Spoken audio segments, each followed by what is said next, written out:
Hello YouTubers and welcome back to another video. Today I'm looking at both of the B&M exclusive sets that have just come out.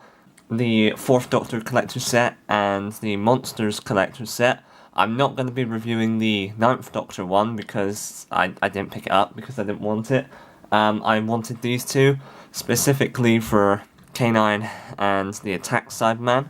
In this video I'll be looking at the 4th Doctor set. And in the next one I'll be looking at the Monsters set.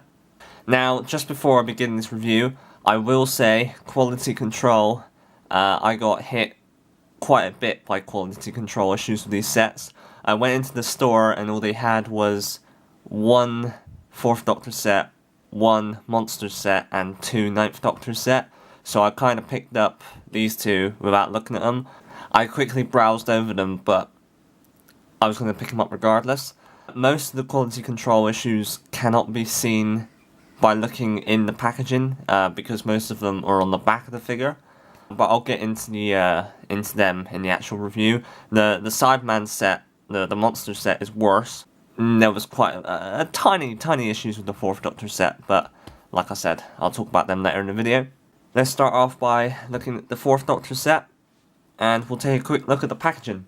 Now the figures come in this nice window display box. It says the 4th Doctor's Collector set. It has what it includes, the 4th Doctor, Lila and Canine Mark 1. It has the Doctor Who logo, and then at the top it says it's from the 5.5 inch Collector Series scale. And then on the back it shows the 3 figures that you get in the set. And then on the side it has the 4th Doctor and Lila, and the other side the 4th Doctor and Canine. When I went into the store, that's how they were displayed. They had just the side of the box because there wasn't enough room to actually display them along so you can see the figures. So that's how I saw. But then you can see in one go what they had because they had all the sides of the boxes visible. Okay, so we'll begin by looking at the 4th Doctor.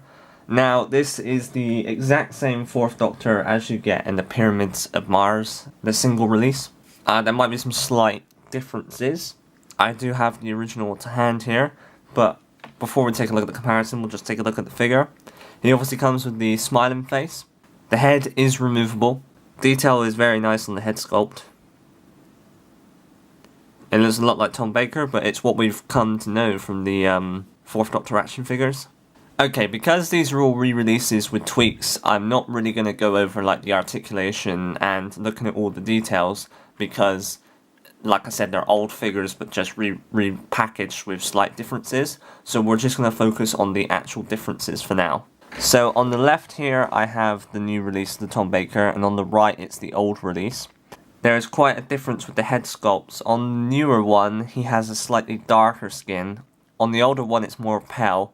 There's more detail on the lips. The lips have been painted like a more pinky colour, and the teeth have a better paint job than the older one. The eyes are more blue on the newer one than the older one, and the hair might ever so slightly be a little bit darker, and the hat might be slightly darker as well. Personally, looking at it now, I think the paint job on the new head is better than the paint job on the old head. Looking at the torso, the coat is ever so slightly a different shade of brown. The cravat is more red than orange. It's more of a red colour than the orange colour. The waistcoat looks almost identical, to be honest. There's not a huge amount of difference. Slightly different pattern, but other than that, that's it. And the scarf is still not painted on the back, just like this one. And as for the legs and the feet, they are exactly the same. The new Doctor does come with a sonic screwdriver, just like the old one. I haven't got on the figure here. It seems like the slight differences for this figure is on the head sculpt and the cravat and the coat.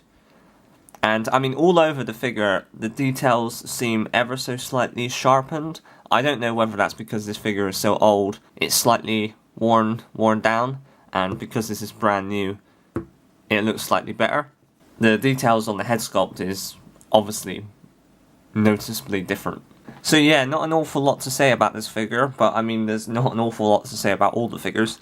If you've never got the Pyramids of Mars 4th Doctor, I highly recommend you pick up this set because I think it's one of Tom Baker's best costumes, and like I said, it comes with a sonic screwdriver, so, and you can remove the head, you can interchange it and stuff, take the scarf off.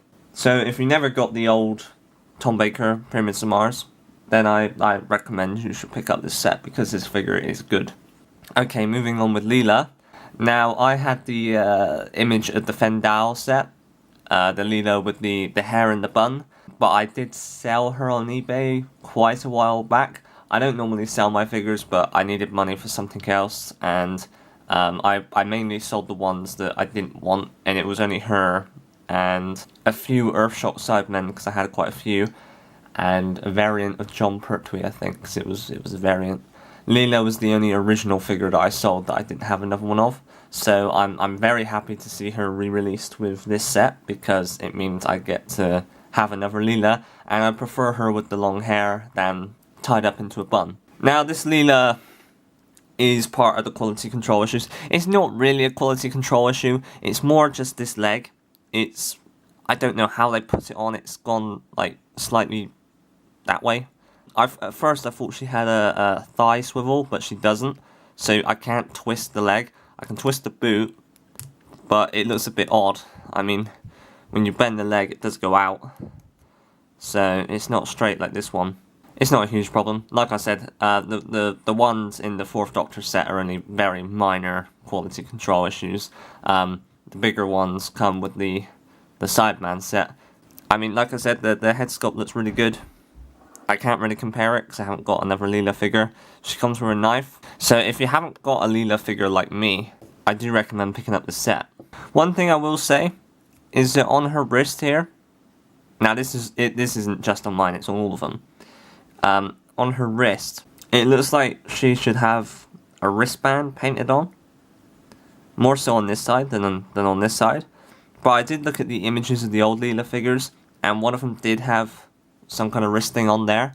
So I think they've sculpted it, but they haven't painted it. But like I said, you can barely tell the difference. It just looks like her skin, to be honest.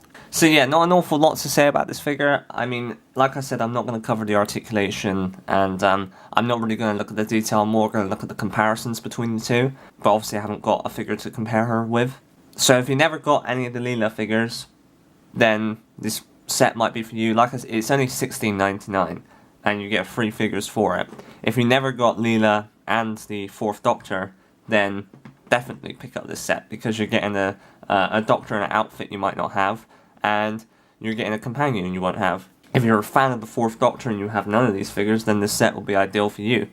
Okay, now moving on to the final figure in this set, and probably the reason why most collectors are going to pick up this set is because finally we have a Canine in classic colours. Now the box says this is Canine Mark 1. I'm not familiar with the differences between Canine Mark 1 and Canine Mark 2, if there is any, but for so long I wanted a classic Canine. Ever since he appeared back in 2006 in the new series, I instantly got hooked on Canine, and I went back and looked at the classics, and I was like, he is so much better in the classic series. The colour is just so much better. The grey, the dark colours, the black, it looks how Canine should look. I wasn't keen on the new bluey grey colour in the new series. I've always wanted a classic Canine. When he got released with the 4th Doctor in his final series outfit, I was hoping that 2-pack would have the grey Canine, but no, they just repackaged the new series Canine with the Tom Baker, which made no sense. But finally, we have a classic Canine. I thought I was going to have to customise one just to get one, but nope, we finally have one. This figure is one of the quality control issues. Like I said, it's not major. He has a bit of paint splodge right there. Now obviously there's nothing I could have done about that, because he's packaged in the box like this and you can't see his back. That is slightly irritating, because the main reason I bought the set was because of Canine. Not a lot I can do about that. I can always paint over it. It's not a huge issue. Canine comes in his grey colours. His panel has been painted black. His tail's black. And he has the scanner painted on here. And he's got the black bumpers. And for those of you asking, the panel is not removable. This has been glued. The panel doesn't come off. That's been glued on. So it doesn't have that function. You can pull back and go. So, yep. Comparing him to the new series on the right here, as you can see, he is a lot more grey than the blue. He doesn't have the scanner painted on the new series prop. The tail is a grey instead of black, and on top it's just the blue colour instead of the black. The buttons are painted the same colours though. And the red on here is ever so slightly darker than the one on here. It looks like it has some black piece behind it to make it appear darker. But I am really pleased with this figure. If you're a huge fan of Canine and you've got the other two figures and you've always wanted a classic Canine, I really do highly recommend you pick up this set, because this is the reason why I picked up the set, because I've always wanted a classic Canine. So if you don't have the pyramids, obviously no one's going to have the classic Canine, so that's a reason alone for getting this set. If you don't have the Pyramids of Mars Tom, then I still highly recommend you pick up this set, because you get the classic Canine and the Tom. If you don't have a Lila, then you still might. I mean, to be honest, if you don't want the classic Canine and you've got the two other figures, that's the only reason I would say that you shouldn't pick up the set, because you'll have no reason to. But if you want the classic Canine, this set is worth picking up alone, whether or not you have the two other figures. So that's it for this review, guys. In my next review, I'll be looking at the Monsters set from this line. So thanks for watching, and I'll see you next time.